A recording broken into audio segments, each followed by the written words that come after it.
Very sad news to pass along. The legendary Frank Broyles has passed away at the age of 92. He had been fighting for his life for a number of weeks, and the school announced just moments ago that the great athletic director, head football coach, and ambassador of the game has passed away.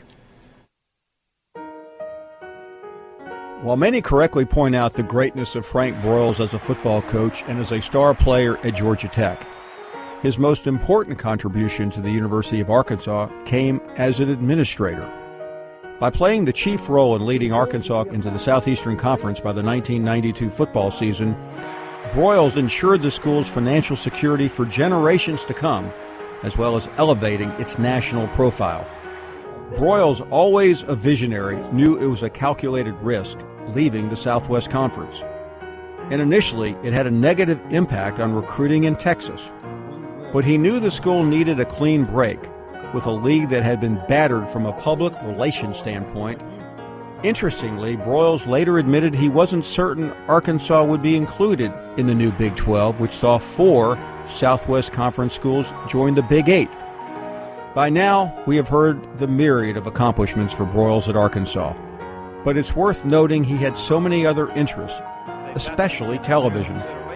The Bulls have shown that Southeastern Conference is the toughest league in America, and they are the champions of that league. Many college football fans were weaned on Broyles as an ABC commentator with Keith Jackson, perhaps one of the most iconic pairings in college football history.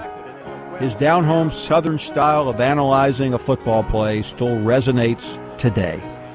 Number 25 is the fullback. He has to take pride in his work, and he made an outstanding block that allowed Walker to go in for the touchdown. In the end, what is so remarkable are the multifaceted layers of his career. Player, coach, administrator, ambassador. If he had only done one of the 4, he would forever be remembered as a Hall of Famer. But the remarkable distinction of Broyles' life and career is that he did it all. He did it with class and grace. At times like this, it is easy to fill in the blank when a great person passes and offer a line about how greatly he or she will be missed. But in the case of John Franklin Broyles, it is not only true that he will be missed, but that his legacy and mark on the field of intercollegiate athletics will live on forever. 104 coaching wins at Arkansas, 144, followed by Houston Nutt and Lou Holtz. Coached Arkansas to a national title in arguably one of the most famous college football games ever in December of 1969, a 1-2 matchup against the University of Texas. And we welcome in someone who has covered the scene in Arkansas for a number of years, the former captain of the Razorbacks, someone who knew Coach Broyles extremely well. David Basil joining us. David, thank you so much. I know while this may have been expected by many, it's still an incredibly sad day across college football, but especially in your state of Arkansas. Good afternoon. Hey, Paul, thanks so much. I think you said everything correctly, and your presentation a second ago was spot on. You know, here in Arkansas, he's an icon. I'm not so sure if you did. We've talked about this many times, Mount Rushmore for people who've impacted this state. He's on there with the former president and a founder of the biggest company in the world, Walmart, and maybe for the psyche and confidence of this state, he was probably bigger than either one of those. If there was a 5-tool player for football, he was it. You mentioned it in your piece, Paul. He did it all. A kid who, was a SEC MVP at Georgia Tech and goes on to win a national championship as a coach. And then an amazing AD who took some chances and was criticized but stuck by his guns and hired coaches like Lou Holtz and Nolan Richardson. And as you said, one of the greatest, I think, combos in calling football games with he and Keith Jackson there ever has been. And then at the end of his life, he had one more thing to do, and he lost his wife Barbara to Alzheimer's, and so he realized that people needed help in caring and caregiving for Alzheimer's patients. So he committed his last part of his life to that. So he was a unique guy that when he walked in a room, Paul, as you know, he was as charismatic a guy as I've ever been around. And, I've done the Broyles War for 22 years, and on that committee we've had every coach you can think of, Lou Holtz and Bobby Bowden, Vince Dooley, Bo Schembechler. But when Coach Broyles would get on that phone or walk in a room, I'm not sure there was anybody more charismatic with that Southern drawl as Coach Broyles. And, David, I want to ask you about that award because obviously it memorializes him. It's given to the top assistant coach. What was the genesis of that? And obviously you played a key role, but what about Coach Broyles? Well, Paul, it was one of those things that I was a player under when Coach Broyles was the AD. I played for Lou Holtz and Ken Hatfield, and once I graduated, I was looking for some things to do, and I started looking at Coach Broyles' history and looking at the amazing track record he had of molding, selecting, and having assistant coaches go on to be successful head coaches. And so I went to him and said, Coach, I don't know how you did it, but I'm not sure there's anybody else in the history of college football that have produced coaches that have gone on to be successful like you have. You mentioned, Joe Gibbs and Jimmy Johnson, Barry Switzer, Hayden Fry, Johnny Majors, just to name a few. He had about 27, I think, that went on to become head coaches, and they won 6 Super Bowls and 5 national championships, over 2,000 wins. And I asked him if he would mind us doing that award in his name, and he knew the importance of assistant coaches, Paul, and he said yes, and I think he was very proud of it. And it's grown into an award now that certainly you look at some of the coaches around the country. It's a way to recognize what the assistant coach means, whether you're a guy like John Chavis at A&M or up-and-coming guy like Lincoln Riley and Tom Herman, who've been the last winners, or Brent Venables at Clemson. So it's really cool that we're able to now remember that, legacy of Coach Broyles and his uncanny ability to pick assistants and mold them. And you listen to Jerry Jones at his Hall of Fame speech, and Barry Switzer. All those guys were so influenced by the personality of Coach Broyles. In thinking about his life, David, as you have many, many times, I was just struck by the many influences, and I don't think I mentioned it in that piece, but he was also an executive at Augusta National. He played a role on the television presentations so many years, and from that to television with Keith to the AD to you forget his football coaching career, but I know there's no one in Arkansas who has forgotten that aspect of it, especially that national championship. Well, in the 60s, Paul, there were, it was Alabama, Arkansas, and Texas were the dominant teams of that era. And, again, you got Frank Broyles saw something in Arkansas, Paul. He saw potential. He spent 1 year at Missouri, comes to Arkansas, and made Arkansas proud after, like you talked about, what had happened in 1957 at Central High School. He gave Arkansas something to be proud about and put us on the national map. And like you said, in talking about him, I forgot about, the green jacket presentations. He was everywhere, and I'm not sure, Vince Dooley, has been an AD once, he finished up. Darryl Royal did that at Texas, but I'm not sure anybody was as talented to do all those things that we've talked about today, that like Coach Broyles was. And it's an amazing, Paul, when he would be in a room, he was so energetic and charismatic, and willing to be able to step out there and be criticized. That was another thing I was always impressed with the coach, whether it be about games in Little Rock versus Fayetteville or the move to the SEC. He did what he thought was best and never tried to, if somebody was mad at him or felt he was an enemy, he would try to go to them and respect their opinion, and I always valued that in Coach Broyles as well. David Basil, a captain of an Arkansas team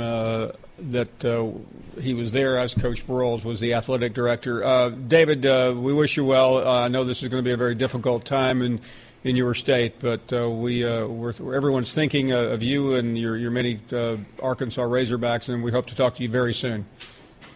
Thanks, Paul. I appreciate it. Thanks so much. Thank you, David Basil, joining us, a former captain who came up with the Broyles Award honoring Coach Broyles, and will continue to so many years to come. Coach Frank Broyles passing away earlier today at the age of 92. So many other stories, and we'll get to them. We're not going to leave anything out on a very busy Monday. We'll also get your reaction to Coach Broyles at 855-242-7285 as we continue here on a Monday. We've been talking during the break about Frank Broyles. We'll spend a little more time on that, and you can give us a ring at 855-242-7285. We realize there's a lot of other stories going on. We'll update you on the Auburn quarterback situation, which has now been resolved, the suspensions from the University of Florida, a lot to deal with on this Monday. Let's get to the calls at 855-242-7285 and talk to Matt, who joins us from Texas. What do you say, Matt? Well, Paul, it's a sad day today for all football fans, even Longhorn fans. It's a sad day with Frank Broyles passing away. Thank you. I got to observe him a couple of times. His last game was in Austin against Coach Royal. It was right. Coach Royal's last game, and they met on the field after that game and embraced, and that was a day of great emotion. And then he came to Austin a few years later. They were both retired, but they put on an evening program over at the Texas Union there on campus. And you can imagine the turnout with those two. And it was about the role of sports and college football in our society and molding young men and all that. And just what an impressive man. Paul, there's a lot of great coaches today. There's a lot of great X's and O coaches. There's a lot of great recruiters. There's not a lot of guys like Frank Broyles still around.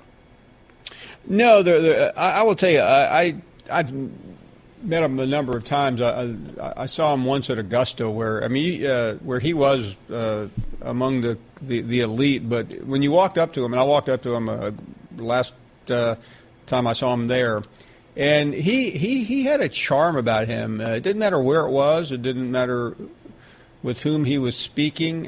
He looked you in the eye and he talked to you the way they did back in a different era. And I mean, I just was struck that weekend 3 years ago in Arkansas, Matt. The idea of Jerry Jones and Jimmy Johnson playing for this guy, I think, just puts it all into perspective. And also a great mentor to so many coaches. We had a shot on television of him and Johnny Majors, another iconic coach. There were so many great stories. And people respected him. You wanted to beat Arkansas very badly, being at Texas, of course, but we had tremendous respect for him. And I just wish some of these schools, Paul, that are, looking for coaches, maybe they've had problems, things haven't gone well, off the football field with character and their teams and all of that. And they need to look for more guys like Frank Broyles. Well, something, Matt, and I don't want to be a negative Nelly of today's world, but I don't know how many. I always heard this from my mother and her mother, but I don't know if they grow them like this anymore. I swear. I think people that came from this era, it was a hardscrabble world. It's just a different set of standards and ideals and principles. And I wish we could go back to it. Thank you. Yeah, on one level I do, on another I don't. But because there were plenty of problems back then too, that I don't think anyone in this country wants to return to. But he is really an iconic person, and just reflecting about him, just the multifaceted layers of his career. I may have said it in that piece. Whether the idea that he would have been remembered for any level of his career. He's an all MVP in the SEC. He played for Georgia Tech when they were in. National championship winning coach, as an athletic director, leading Arkansas to greatness in basketball, winning a national championship. As a broadcaster, people of my generation always remember those calls, and just as an ambassador of the game, just almost incomprehensible to think about it, and what an incomparable career. Thank you for the call. I do appreciate it. Let's continue and check in with I-Man next up. Good afternoon. Paul, it is a sad day, and you're absolutely right about that time and era. I've got an aunt and uncle that's actually my grandmother's sister and brother-in-law. They're that same age. They've been married 75 years. That's longer than most people will ever live. And a fine thing. But you know, the thing I will always remember about Frank Broyles is he did an interview about how the conferences were put together. And he talked about how the bell cows were, you know, Texas, Alabama, Ohio State, that kind of thing, and how everybody had to kind of bow down and back off on recruits and things. But yet these schools were determined to have programs and win, too. And, of course, he was talking about the fall of the Southwest Conference. And but it was a great interview. You know, Paul, the other day you had David Pollock on, and he was talking about Auburn and Stidham. And he said, you know, if Auburn wants to be in my conversation, they got to show me something. You know, I beg to differ with old David there. I know he might have been something real special at Georgia one time. But, David, you are not the conversation. Auburn, Alabama, Tennessee, Texas, USC, Notre Dame, West Virginia, they are the conversation, not you, David. I mean, you're that guy sitting over there hoping you got something to talk about and hoping somebody will listen. They're going to play the games whether you got anything to say or not, fella. You have a good day, War Damn Eagle. Thank you very much, Iman. Good to hear from you. We will continue with a few more calls, and then we will update everyone on the events of this day. And as I mentioned, they have been plentiful. Jarrett Stidham named the starter at Auburn, but we will also spend time throughout our program remembering Frank Broyles. We'll take a break, come back, and find out what's going on at the University of Florida. Pat Dooley joins us. Okay, keep your eyes closed. Okay. I want to show you my first ever painting. All right. Okay. Open your eyes. Oh, that's a lot of colors and shapes. So be honest. What do you think? Well, I like how if you switch to Geico, you could save hundreds of dollars on car insurance. Oh, yeah, that's true. Yeah. Here, why don't I hold your paintbrush while you call them? Geico, because saving 15% or more on car insurance is always a great answer. Back here, and Pat Dooley will join us momentarily. We'll get the latest on the University of Florida. So many other stories going on today. We'll try to get you an update on Coach Gene Stallings, who is in a Dallas hospital, Jarrett Stidham. But first, the situation at the University of Florida. Before we talk to Pat Dooley, let's hear from the coach. Anytime there's, choices made, you gotta make up for whatever happened. These guys are doing that. And, it's interesting when you think about, and even my disappointment. I mean, let's call it the way it was and the way it is. And yet, it's guys that made choices, and then what do? You take something away that really means something to them. And the one thing, it doesn't matter who you're disciplined. What is it that really means something to them? And in this case, their ability to not be around the team, they're not obviously going to go play in one of the greatest stadiums there is on national television.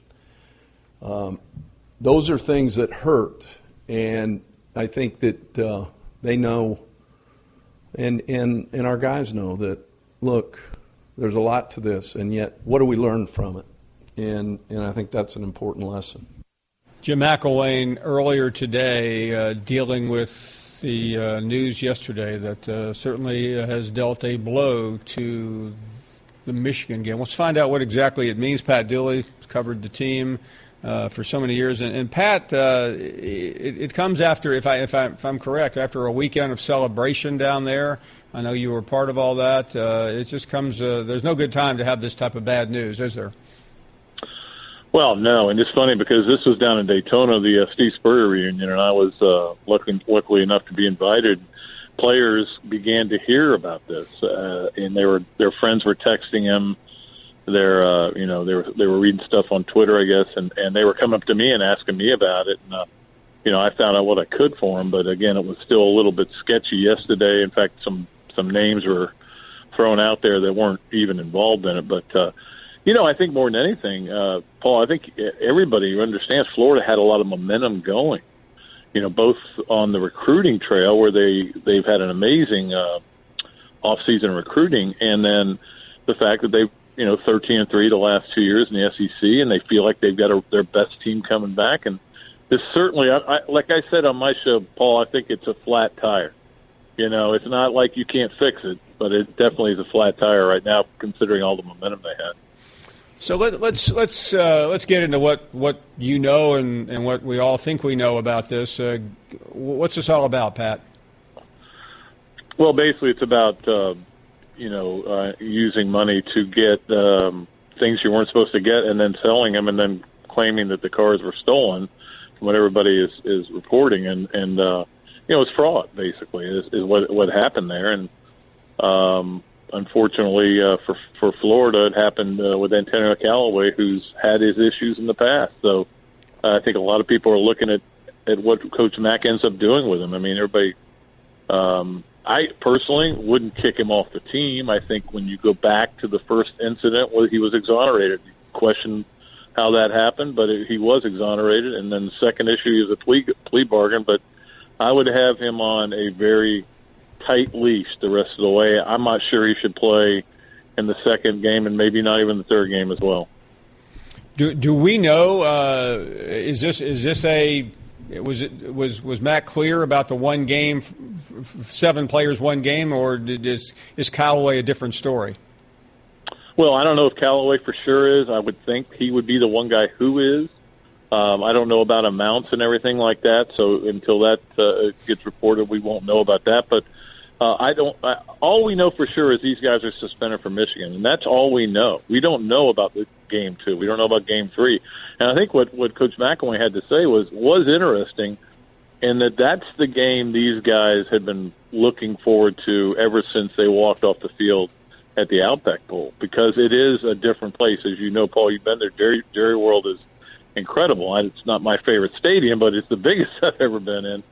But it's not to get to play where the Cowboys played, not to get to play in a national televised game, not to get to play against Northern Colorado probably ain't going to hurt them that much. But this game is the one that really punishes them. But I don't know that we know either way whether there'll be more games missed. But to say that it's only a one-game suspension would probably be speculating too much at this point.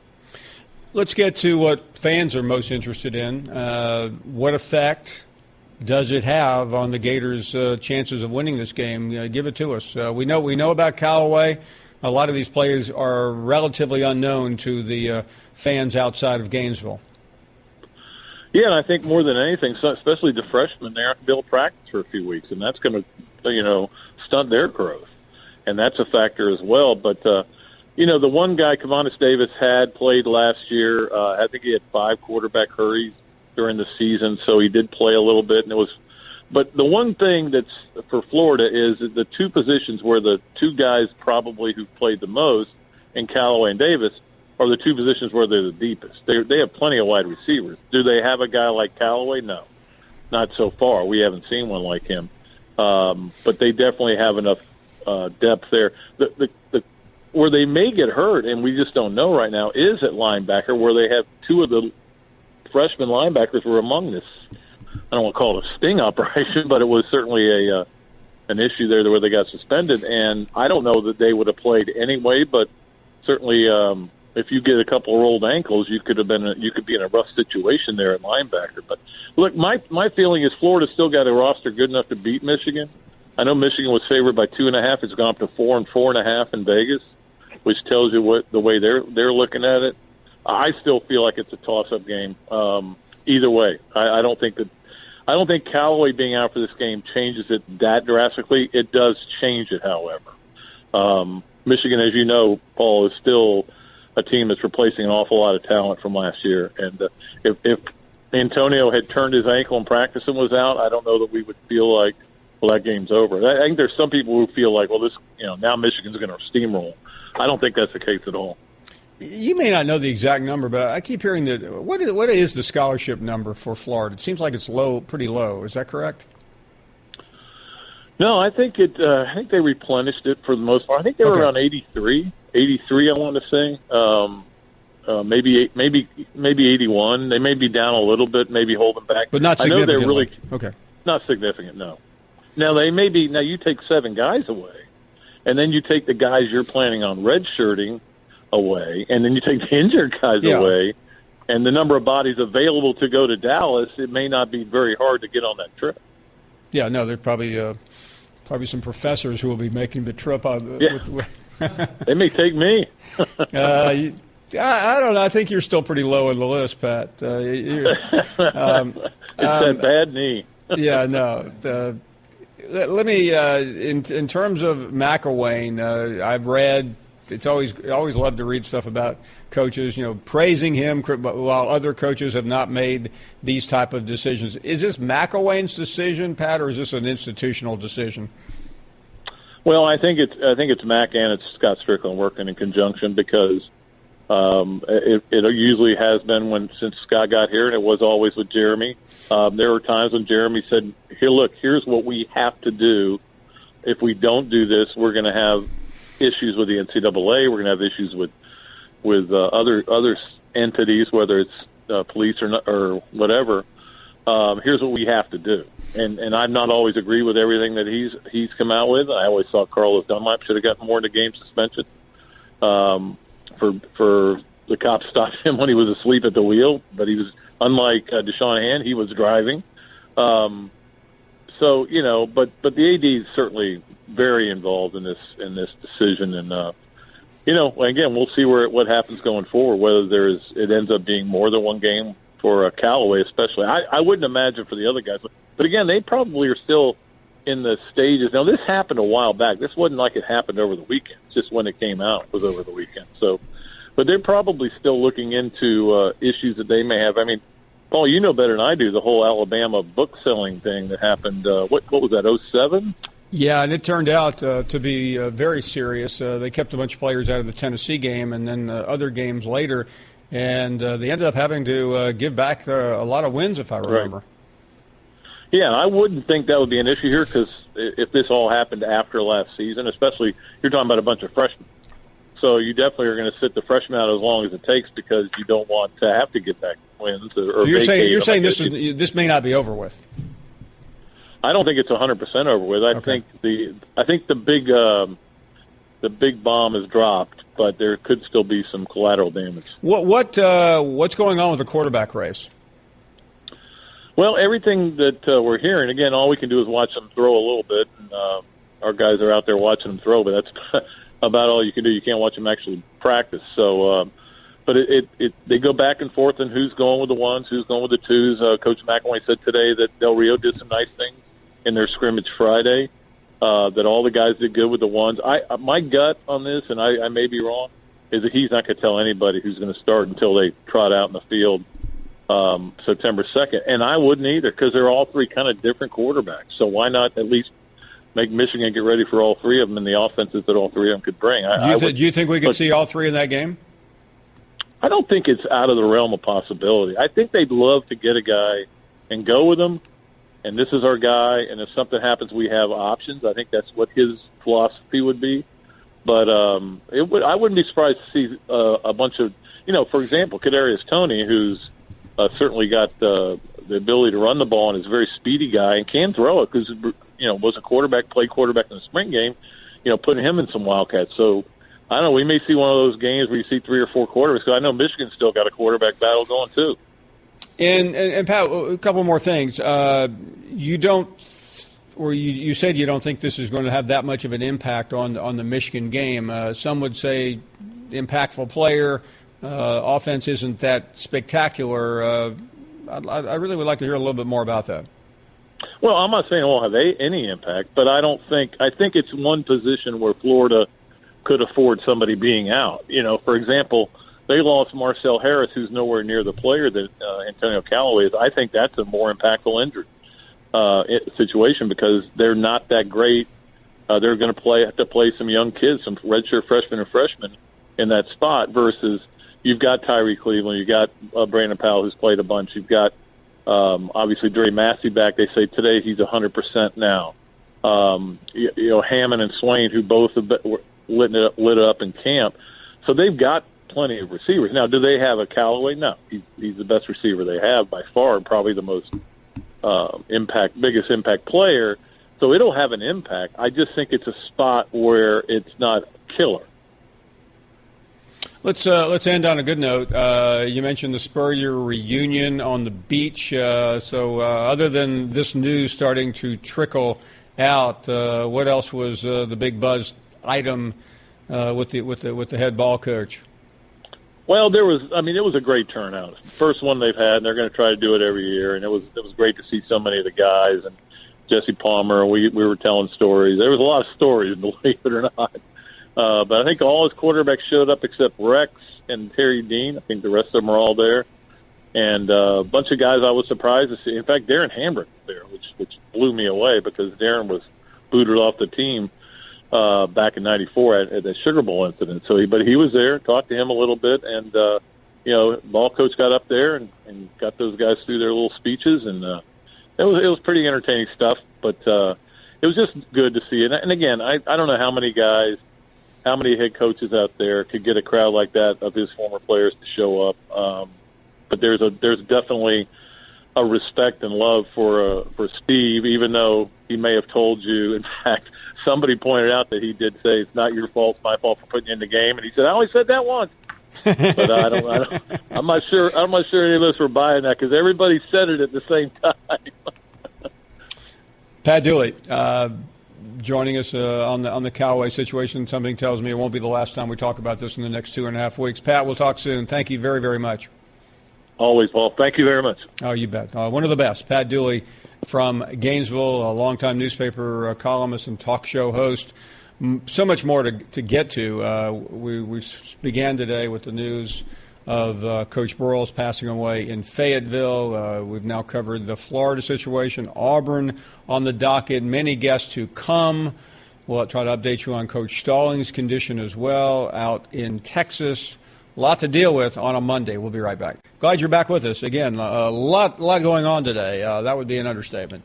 And we have a lot of time to cover it, so we'll try to get a little more context in all of the stories. But, again, we want to remind you, if you were just getting in the car or getting home, the very sad news that broke right before we came on the air that the legendary coach and athletic director at the University of Arkansas, Frank Broyles, passed away this afternoon. He was 92 years old. Let's get back to the phones at 855-242-7285.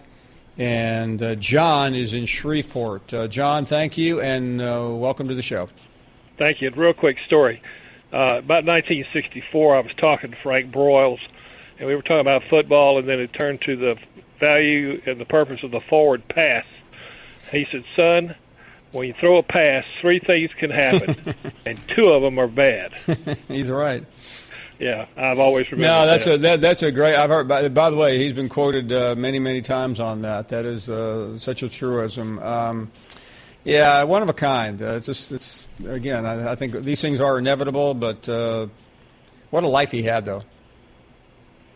Well, I was selling him a men's clothing suit. He was in Shreveport to buy some clothing, and we were having a nice conversation. I could still hear his voice. He had that slight Southern drawl, like you mentioned earlier. No, he was from Georgia, went to school at Georgia Tech, and he never lost it, and there was no reason to lose that Southern drawl in Arkansas. But one thing came through strong. He was a true gentleman. Oh, without a doubt. And I think that's something we've lost. There are just not many people of that ilk, especially those Southern gentlemen of that era. That was how they were brought up, and it never left them. Thank you for the call, though. I really do appreciate it. Really good stuff there. John is in Rochester. John, thank you and welcome. Hey, Paul. How you doing? We are doing well. I'm always enjoying your show. Appreciate that. I wanted to tell a quick story about Gene Stallings, if you just have a moment. Of course. Back in, I think it was like 95, I'm a huge Alabama basketball fan as well, and Alabama basketball was coming to Syracuse in the Carrier Dome, which is about an hour and a half from me. So I was trying to get tickets, anyways, to make a long story short, Coach Hobbs had given me courtesy tickets right behind the Alabama bench. That was huge for me, but Gene Stallings was like my hero at the time, and I'm like, if it's ain't easy to talk to Coach Hobbs, I'm going to call Gene Stallings up and see how he's doing and just talk. And after a couple times, he took my call, and I told him I had a secret play that has never been used before at the time. And we became friends over the phone, and I went to see him, and he got me tickets for the Alabama-Auburn game. Now, John, was it a running play? Yes. Okay. Now, if it was a running play, he loved it. We used to give Coach Stallings a hard time about that. He didn't like the forward pass. Yeah. It was, to tell you to play quick, the quarterback would be under center, and he would be, like, pretending to go to the sidelines that he had something to questioning the coach, and it would be a direct snap to the running back. And this was back in 94, 95, and that had never been used before. No. And he says, well, John, that has merit in this southern draw. You know, it was like, and I had told all my friends about the play, and there was this one time I could have swore he was going to use it, and he didn't ever use it that I know of, but we became friends, and he got me tickets for the Alabama-Auburn game, and that's the one that Ridley scored in the last seconds. And that was his final season, wasn't it? Yeah. Oh, yeah, that was a tense game. Yeah, it was. We almost blew a huge lead on that game, and then we came back and. I once kidded with him at his retirement party. It was at the Bright Star in Birmingham. I said, Coach, you were about to lose your final Iron Bowl to Terry Bowden. He looked at me and goes, that wasn't going to happen. We'll take a short break. Much more to come. We welcome you back. Second hour is live and underway, and the first hour was pretty busy with the Stidham announcement that he will be the starter at Auburn, the suspension story, and, of course, we began with the death of Frank Broyles. There are more stories to get to, including Butch Jones, the Tennessee coach, says the use of slogans has been blown out of proportion. Everyone knows what he is talking about there. Circle of Life, Champions of Life, brick by brick. Okay, forget me. Let's hear from the head coach. What do you have to say about it, Coach Jones? For some reason at Tennessee, I think it's all kind of blown out of proportion because that's the one topic to talk about. But I think there's an NFL team that's using brick by brick. I think there's another college football team that's using Own It. Every football program has those. It's a way to get the attention of your program. So we haven't been any different. I think it's been grossly over talked about, and again, it's something that relatability, ours is that way, details, accountability, and toughness. But I think if you do your research around the country, every football program has to have something that they're going to hang their hat on, whether it's in times of where you need perseverance, where it's times you need to focus your football team, and it really just exemplifies what that current football team needs. So nothing has really changed with what we're doing. Most usually talk about championships, don't they? LSU QB Lindsey Scott Jr. announces his intent to transfer. What does that mean? Does it mean anything? Interesting story. We'll get Booger McFarland's take on that coming up here in a few minutes. Speaking of QBs, it's official, what we've known for months, that Jarrett Stidham will be the starting quarterback. Give Gus Malzahn credit. He didn't drag this out to the kickoff of the first game. He told us what we already knew, that Stidham was the best quarterback on his roster. And we welcome you back. We'll take your phone calls now at 855-242-7285. Stidham named the starter. What about it, Doug? What's going on, Paul? Good afternoon, War Eagle. I just want to know, what do you think about the hype surrounding Jarrett Stidham? Do you think he's going to be able to live up to it this first year with the Tigers? I think it's justified. It's always difficult to know what someone will be able to do once the hitting starts. But based on what everyone says, you got to trust people because we don't really know. He is the real deal. Yes, sir. Paul, I was also wondering, why do you think it took him so long to name him the starter when he was obviously the best quarterback in my eyes? I don't think it took that long, Doug. I think you have to give remember, Sean White was a starter, so you have to give him a fair shot, especially coming back from injury. And I think this was a good time. This is around the time that Malzahn did it a couple of years ago with Nick Marshall. I think he felt like when it was clear and convincing, he went with it, as opposed to some coaches who just drag it out trying to keep quarterbacks on their roster. No names mentioned there, of course. Let's check out more phone calls here at 855-242-7285. Clarence is in Atlanta. Hello, Clarence. Good afternoon. Hey, what's up, Paul? How you doing, bro? Doing great. First, I'd like to say, Paul, with those suspensions, I think your Florida prediction over Michigan just got a little bit tougher over Harbaugh for week 1. And I'd like to comment on Nick Saban, Paul. I would like to just say endorse him for 2020 because I think he's qualified and more stable than the moron we have now. Because the only one that comes on this show and brags about us, that idiot from Tuscaloosa named Jim. So I like to tell Jim thank you for being an idiot and endorsing an idiot. And I like to endorse Nick Saban for 2020. Doug is up next. Doug, thanks. Good afternoon. Welcome to the show. Hey, Paul. What's going on? We're doing well. Thank you. Oh, I hate to hear about Frank Broyles. He was quite a man and a heck of a coach and heck of a leader, too. But he lived 92 good years. I wonder what he would have done with some of the players and the problems they're having now. You know, what would you think how he would handle some of that, Paul? Well, you know, Doug, I think this goes for him or Brian or anyone else. Coaches evolve with the times. I've watched Nick Saban do that over 15 or 20 years. I've watched other coaches. If you don't, you're going to be a dinosaur. So knowing Coach Broyles to be a very smart and calculating individual, calculating meaning that he understands where he is at all times. I think he would be a little more sympathetic than he probably was in the '60s when he made his name. Well, he believed in that fourth quarter, and I think he led the fourth quarter of his life real well. And hate that he's gone, but he's gone to a better place. Thank you very much, Doug. I appreciate the call. Let's continue with more phone calls. And Matt in El Dorado, Arkansas, on this Monday. Good afternoon. Hey, Paul. How you doing today? Very well, thank you.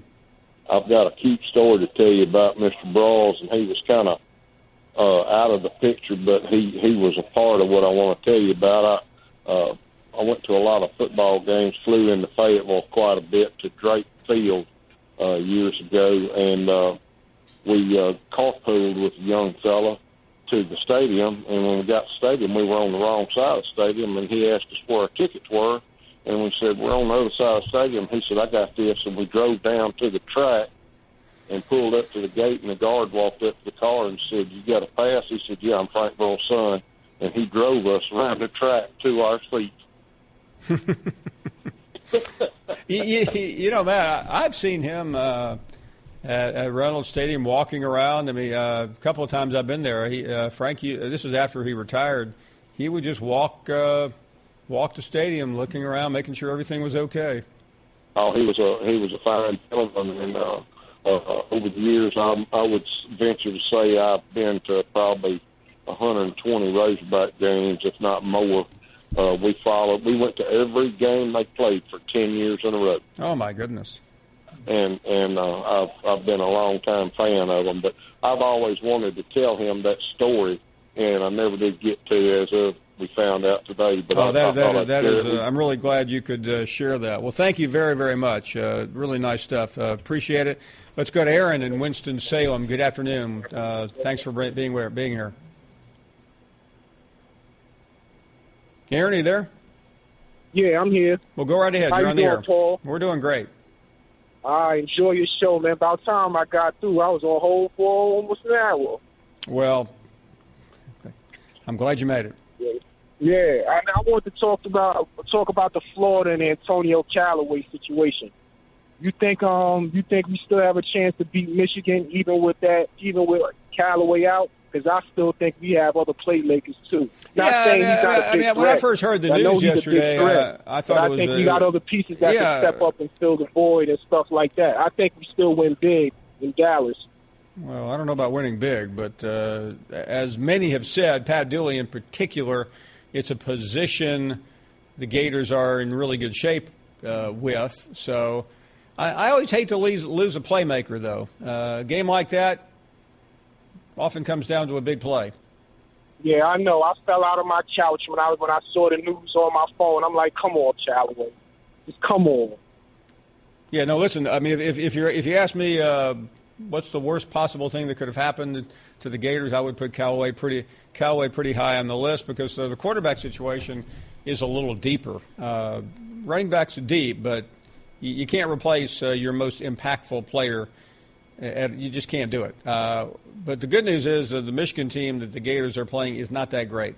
We'll take a break. More of your phone calls at 855-242-7285. Booger McFarland a little bit later on. Chris Lowe. Pat Dye on his relationship with Frank Broyles. All of that coming up next. Welcome back to the program. Glad you are here. Let's get some more phone calls here. A lot of calls coming in about Frank Broyles and many other subjects. Brent in Springdale, Arkansas is up next. Good afternoon. Hey, Paul, just a quick story.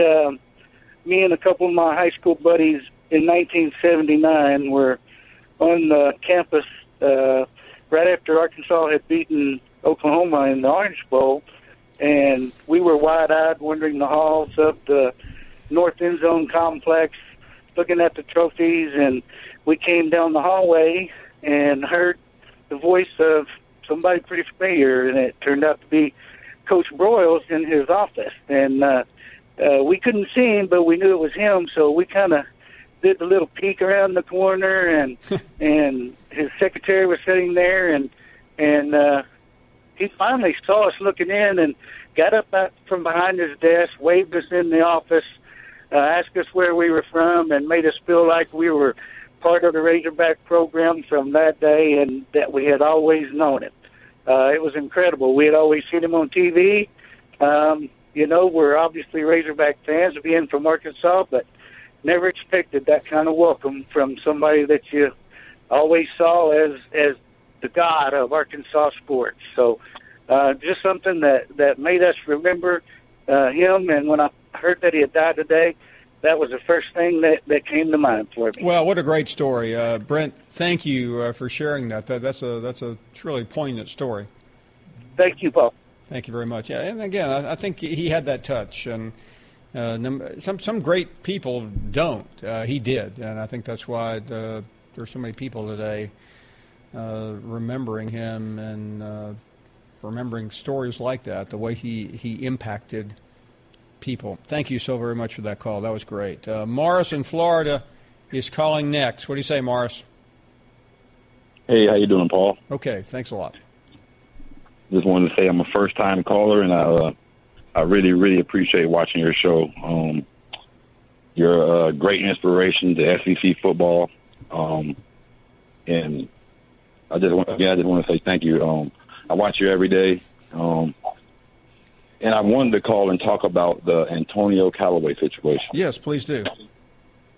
I heard another previous caller speak on it, and just as he said, we may not win big, but I think we're, in a good position to win this game and make a statement, for the first game of the season. And I think we're going to do okay. I don't think we got to panic. And I think that we'll make a a lot of people surprised this year. I'll just leave it at that, Paul. Well, I'll tell you what. I think if this had happened a couple of days before the game, it may have had a bigger impact. At least now you can game plan for it, and certainly Mac will. Hey, thank you very much for sharing that. I do appreciate the call. Let's go to Bernie in Florida up next. What do you say, Bernie? Hi, Paul. Thanks for taking my call. Thank you. Being my age, I just want to say I want to talk about Antonio Callaway and the Florida situation, but I do feel very badly about Frank Broyles' passing. I'm old enough to know and see games that he coached in, and he was a great gentleman, obviously. There's no doubt about that, and I think that's really what I hear, and I'm hearing so often today.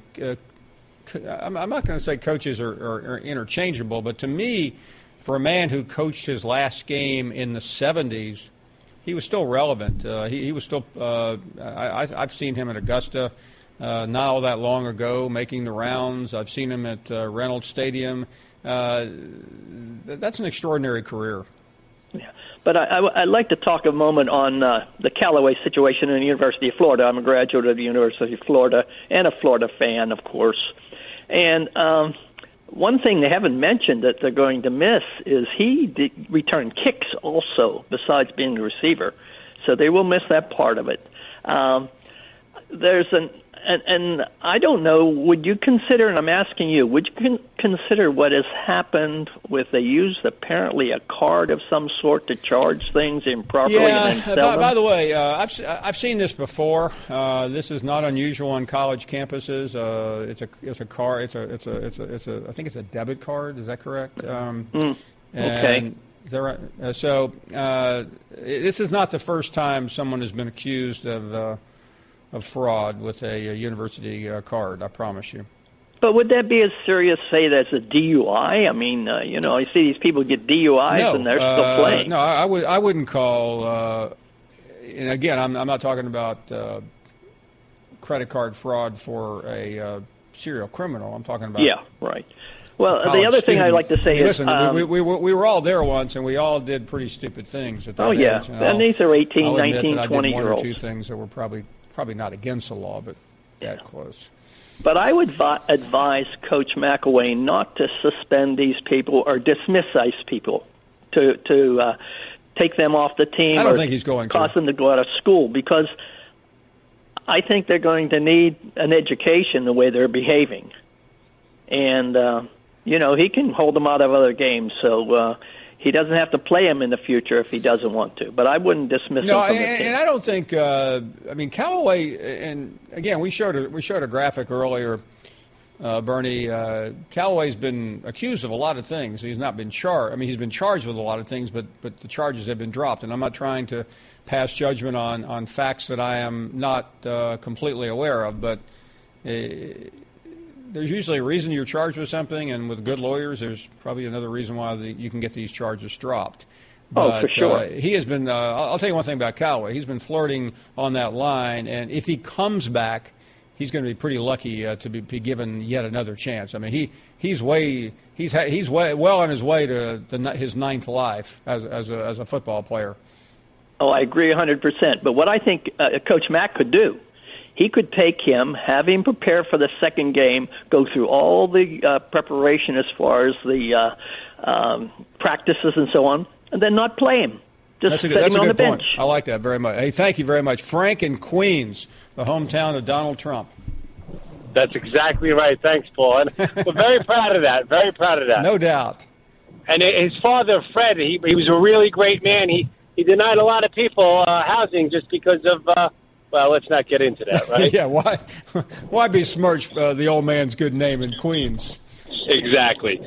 Paul, I was just wondering, I was thinking of a question that you could answer. It just, I'm not trying to generalize people, but it seems like a lot of these high school coaches, they have, and I used your screener. I said this unscrupulous behavior. I just like our Broyles. I know didn't Hugh Freeze come from high school and Gus Malzahn. I'm not saying that they're all going to do it. It just seems like the people that the more blue blood line, they don't really have these problems as much as maybe the high school coach. I guess you can compare it to like, I don't know, maybe a doctor going to Grenada and then like maybe going to like a real school or something like that. Because it seems like these high school coaches, they're the ones that have the biggest problems of this awful behavior by adults. Yeah, I mean, listen, behavior is behavior. It doesn't matter how old you are. People tend to act badly no matter what. Yeah, I get it. I just wanted to know if there was any correlation, just because maybe they came with a player and they would do anything to get to that position. And like I said, I'm generalizing. It just seems a lot of these guys that come from high school are the ones that are getting in trouble. And they're the ones that, like Art Broyles was the one sitting in the first pew, he said, in church. And the stuff that he let go on I is think the we most will. I despicable think thing. we will find. First of all, I think when it comes to Art Broyles, we'll find out we only have the tip of the iceberg. He was far more frightening than any of us portrayed him, and that's saying a great deal. But I don't know. I don't know what the story here is, though. I mean, the only thing that concerns me, though, Frank, on this one player is that this is the fourth or fifth time now his name has come up. The one thing about Deshaun Hand last week or 2 weeks ago, it was the first incident. It was a serious one, and I think that's why he was able to get away with it. But Antonio Callaway, I mean, I don't know how many more times his number can come up. Yeah, and I'm looking forward to listening in the next couple of weeks, not just because of your preview and the season upon us, but I know that that these things that you probably can't make aware to the public, but you got some inside information that hopefully maybe you can make aware to the public, because I know that you have some inside information that you just can't. Yeah. One thing about inside information, Frank, we all have it. We just don't know how accurate it is. I mean, I would love to come out here every day and tell you everything I've heard. And maybe I will one day, on my final day. We'll take a short break, 855-242-7285. Booger McFarland, we'll see what he thinks about the Callaway situation, the Stidham situation, LSU transfers. Booger not short on opinions. He'll join us next.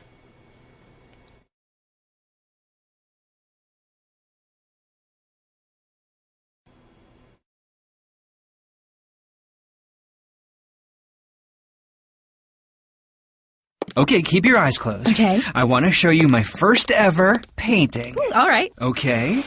Open your eyes. Oh, that's a lot of colors and shades. So be honest. What do you think? Well, I like how if you switch to Geico, you could save hundreds of dollars on car insurance. Oh, yeah, that's true. Yeah. Here, why don't I hold your paintbrush while you call them? Geico, because saving 15% or more on car insurance is always a great answer. We're back. Busy show. Booger McFarland joining us. Always good to catch up with Booger. Booger, good afternoon. What's been going on? What's the deal, Paul? Man, we were just hanging out. John Hayes trying to make a big deal about Lindsey Scott leaving LSU. Should I buy? No, Paul. You know what? I don't think it's a big deal. When I heard the news that came out earlier today, I went back and looked, and normally when a school has a lot of kids leaving the program, they're going to be low on the scholarship limit. So I went back and took a look. Each school can have 85 scholarships. Right now, LSU's got 84 guys on scholarship. So they've had some guys leave out of the program for different reasons, no one overwhelming reason. But I think Lindsey Scott's a quarterback that realized that, LSU's trying to upgrade the position. Danny Elling is going to be the guy this year. And Matt Canada has said he's going to find some good quarterbacks. They got Miles Brennan now, and I think Scott realized that his time probably is not going to come in Baton Rouge, much like Blake Barnett and some of the other guys around the conference, Kyle Allen at Texas A&M. They realize that, guess what, they're just not going to play, and so they're deciding to move on rather than sit on the bench and hope. Meanwhile, the Gators have lost 7 players at least for the opener. They may be gone longer, we don't know, including Antonio Callaway, who has gotten in and out of trouble countless times. Booger, where are you on this? What does it mean? Well, first of all, I want to applaud Coach McElwain. And a lot of people around the conference are trying to draw 2 parallels between what Coach McElwain did in this situation and what Coach Saban did or didn't do in his situation with Hand. Here's what I'll say. I think Coach McElwain is doing the right thing, especially with Callaway. Anytime you have a guy who is a repeat offender, and he's shown that, guess what, I just don't get this thing that's called right from wrong. I think Coach Mack is doing something that a lot of coaches around the country, and not only in this conference but around the country, should take heed to and do. And so I applaud him. Is it going to hurt Florida in the game? Yeah. But should Florida still be able to beat Michigan, a team that's losing 18 starters? They only have one or two starters back on defense. They have a quarterback battle that's still up in the air, even though I think Wilton Speight is going to be the quarterback. Florida still should be able to win that game with their speed, especially if Zaire is the quarterback. So I think, all in all, this is a great lesson being taught by Jim McElwain. I applaud him. And I just hope these kids learn that, guess what, man? Just stop doing knucklehead stuff and do the right thing, and you won't get suspended. Booger McFarland with us. Jarrett Stidham today named the starter at Auburn. This is about as big a surprise to me as it is to most people who just found out you were bald. This is not. I mean, I don't know. I just felt like saying something like quarterback. It's not often I get to make fun of somebody's hair. Okay. Well, listen. The only time I make fun of your hair, Paul, is when you haven't gotten a haircut in about 6 weeks, and your sides look like kind of hedges. That's the only time I make fun of your hair. Other than that, you and I are kind of in the same boat. As far as Jarrett Stidham, we knew he was going to be the quarterback the moment he signed. Sure the moment he signed in Auburn, and Gus Malzahn said he was on the roster, he was going to be the starting quarterback. And I think the more important thing that's going to happen down there is whether or not Gus is going to get out of the way. Like, we've had this discussion, and we've talked all along about the offensive system and what's happening down in Auburn. Gus Malzahn has to become a CEO and take his hands off the offense. If he does that, the offense will be fine, and Jarrett Stidham stays healthy. I think Auburn is in for a huge year. Paul, I've said it all offseason, the biggest challenger to Alabama in this conference is the Auburn Tigers, and I think Gus has to take his hands off the offense for that to happen. On that subject, we're a couple weeks into training, 2 weeks and a half before the big game in Atlanta. Are you, or how concerned are you about Alabama? What do you hear about the Crimson Tide's camp so far?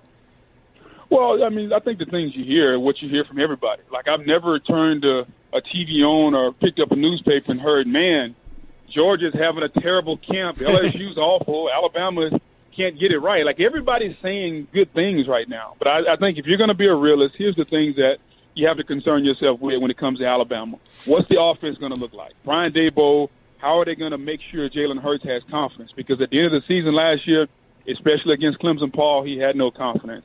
That's a concern. Concern number two, what's the defense going to look like in the second half? There are no doubts to me this defense is going to be fine. They're going to have talent. But the problem against Clemson, the defense wore down. And even though they had more depth last year, they still wore down. So what's the defense going to look like in the second half of games, particularly the first game when you're probably your most winded and most tired because you haven't played a game all year? That's number two. And then I think thirdly, Paul, there's a lot of turnover on the coaching staff. So this will be the first time this coaching staff works together in probably the biggest opener in Nick Saban's career. So how's that going to work? So if you're a Crimson Tide fan or alumni, I think those are the things you concern yourself with. Vegas has Bama favorite. Paul, I'll say this. I think it's a pick'em game. Florida State's offensive line is supposed to be better. Jimbo Fisher has more confidence than I've seen him have in a long time. I think it's a pick'em game, and I can't wait to watch it. Booger McFarland, a lot of things to talk about. We heard a clip a few minutes ago from Butch Jones. I don't know if you've heard this or not, but he was not happy, and I think he's talking about you in particular. Actually, he's not. Everyone knows Champions of Life, 5-star heart, brick by brick, and he said the criticism of his program has been grossly overblown. I'm not blaming you because a lot of people have talked about it, but you're a pretty prominent guy, as ABC, ESPN. I mean, you're now like a major domo of college football. Your thoughts on Butch now pushing back on the criticism? Well, I think there's some truth to what Butch is saying. Here's where Butch loses credibility with me. In the last couple of seasons, Butch Jones has gotten to the podium, and he's basically used the cliches and used all the analogies to try to win the press conference. He made a statement that every team has cliches and every team has kind of slogans. He's right. A lot of teams have those. Like LSU's always one heartbeat, one team since Ed Orgeron took over. Like every team has things like that they rally on. The thing about it, Paul, is those teams don't bring those to the press conference. Butch brings his to the press conference. He leads a 15-minute press conference talking about champions of life and brick by brick and the 25 points. Like when you get to a press conference, all we want to hear is what happened and why. And for the first time, Paul, in his tenure at Tennessee this year at SEC Media Days, Butch Jones, after I said that, the Vols are going to be abysmal this year, Butch Jones got up there and basically sounded like a normal football coach. Like that's the first time he's done that. And I think the criticism is fair. He does have a point, but the criticism is fair because most coaches keep the slogans inside their team room. Butch brings them to the podium and just feeds them to the media. That's why the media gets tired of all the slogans. And finally, on that subject, I've heard Tennessee predictions all over the board. Some optimism. Maybe the Florida situation will help them. What do you think, Booger? Where is Tennessee going to end up? Well, here's what I'll say, Paul. They had 18 starters back last year. They had a veteran quarterback. They had two very good running backs. They had two defensive linemen that are going to play in the NFL, and they couldn't get it done last year. And when I mean by couldn't get it done is they couldn't win the SEC East, and they couldn't go to Atlanta. So, Paul, if I was a betting man, what gives you hope when you're going to break in 18 new starters this year, okay? You're not going to have the dominant defensive ends you had last year. Am I supposed to go against all logical thinking that this is Tennessee's year? No. I said it before, and I'll say it again. Regardless of who's playing quarterback, whether it's Normandy or Garantano, I think they'll be able to move the ball a little bit. I think the defense is not going to be very good, and I think in the end, right now, if I were to kind of size up the SEC East, I'm going Georgia, probably go Florida, number 2. I like Kentucky right there at number 3. I know a lot of people are going to say I'm crazy. I just like their style. They know what they're doing. They got a lot of guys back. Snell is a very good running back. I don't think Tennessee's going to be very good this year, Paul. I just think last year was their year having a veteran team. I think this year they're going to struggle a little bit. And I think at the end of the season, the powers that be in Knoxville are going to have to figure out, okay, are we okay with just being good enough, or do we want to take a chance at great? And by that I mean, do we keep Butch around and say, okay, you know what, we're really, really good right now, and Butch has made a lot of strides, and we're no longer a bottom feeder. Are we okay with that, or do we take a chance at really, really being great? It's almost like, Paul, you remember the Golden State Warriors? They had Mark Jackson as the head coach, and Mark Jackson won 50 games a couple of times, and they fired him. And everybody's like, well, why? And you bring in Steve Kerr next year and you win a championship. Sometimes, Paul, certain coaches can only get you to the hump. Sometimes they can't get you over the hump. And I think the powers that be in Tennessee may have to make that decision after the season about Butch Jones. And not very good, I think that was one of the descriptions you had. What does not very good mean to you? I mean, if you look at the SEC record, I mean, last year, what were they, 4-4 in conference? I mean, I think you're looking something like that this year in the conference, 4-4, 3-5. I mean, overall, I think they'll get to a bowl game. But I mean, if Tennessee finishes the season 8-4, is that okay? I mean, is that going to be satisfied finishing, third in the West, or maybe third in the East or fourth in the East? I don't think that's going to be. So, but right now, you would have them ranked fourth in the East. Did I hear you correctly? Right, yeah. Right now, Paul, like my Eastern Division standings would go Georgia 1, Florida 2, Kentucky 3, Tennessee 4. On the Western side, I would go Alabama 1, Auburn 2, LSU 3, and I don't think it really matters after that, to be honest with you, in the West. I'm just being honest with you, Paul. You know how we do it, man. No, that's why I call you. I mean, you're my go-to guy. I'll be quoting you for the rest of my life. Hey, listen, Paul.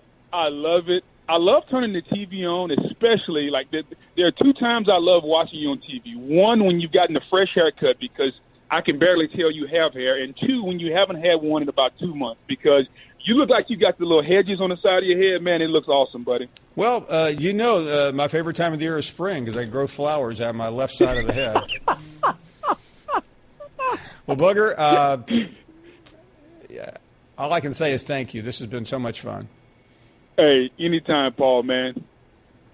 Booger McFarland will be a hit. He'll be playing the Comedy Club in Knoxville tonight. I'm sure a big crowd will be showing up. Thanks so much, Booger. We will take a break. More to come on this program. Chris Lowe, Pat Dye. He'll remember his friend Frank Broyles and your phone calls after this. Welcome back to the program. It's been a good show. Hope you've been with us. A lot of conversation about the legendary Frank Broyles. Let's go to Little Rock. Coach B is up next. Good afternoon. Well, good afternoon, Paul, and thank you for taking my call. Thank you. I obviously have condolences for the family of Coach Broyles and all those around him. He's a great guy. But I'm really calling about the gentleman who called, and I use that term loosely, from Queens, Frank, I believe his name was, and he had a little fake news to go there. He commented that college coaches who had been high school coaches he basically came across saying they're bad guys. Of course, he mentioned Art Broyles, and he mentioned Hugh Freeze. Well, I want him to know there's literally hundreds of former high school coaches coaching at the collegiate ranks out there now who haven't done anything like that, and there are literally thousands of high school coaches across America who should be insulted by the way he phrased that. Your comment, and I want to apologize. I did not hear him say that. I mean, I know he did, because now I'm recalling the conversation. I got very lost in the translation, the Queens lingo. I'm kidding. I know Frank pretty well. I just did not hear when he said that, and I was a little bit stunned in trying to respond because I didn't really know what he was asking me.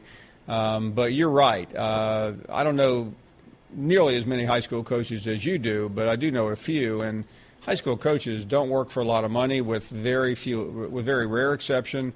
They do everything under the sun, work sun up to sun down, and it's a labor of love. I told everyone that I ever worked with for 40-plus years that if you're doing this for the money, you're an idiot. Go find you a real job. Hell, go to Walmart and walk a parking lot, pick up change, and come up ahead. But you're doing it for kids. And for him to insult us the way I felt it, and I took it personally, I really did, and maybe I'm a little sensitive, but it bothers me. You took it the correct way, and I feel badly that I didn't quite get what he said, but I'm glad you could correct the record. All right. Thank you very much for taking my call. Have a good one now, Coach, brother. Thank you very much. Good to hear from you. Carla in Florida is up next. Good afternoon. Good afternoon. First-time caller. Good deal. You're my link to home. I'm a Razorback fan. Whole hog. Well, I'm glad to hear that. Thank you very much. Yes. My first incoming about Coach Broyles is a very sad situation. I remember when he retired and the whole state didn't know how to take that because they didn't know everything was in such limbo.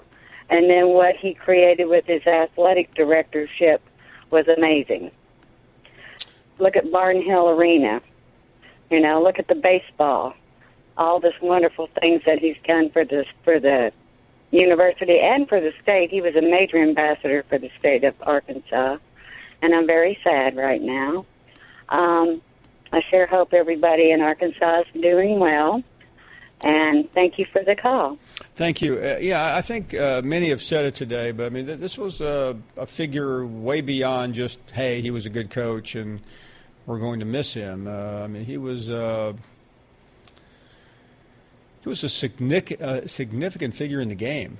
He just had so many influences, both as a player, coach, administrator, and ambassador, that I hope he gets the credit that he will, I think, but I hope he does. Millie is up next in Missouri. Hi, how are you today? Okay, Millie. Listen, I was going to mention how wonderful the golf deal was, which it was, and it's the best course I've ever seen in my life where you are. But I want to wish my condolences to the people of Arkansas. Channel 3, our Springfield, Missouri, our TV station has always talked about him for years and years and for decades, really, and of how great of a person he is, and I am so sorry. My condolences to all. Appreciate those kind words, Millie. We're up against a break.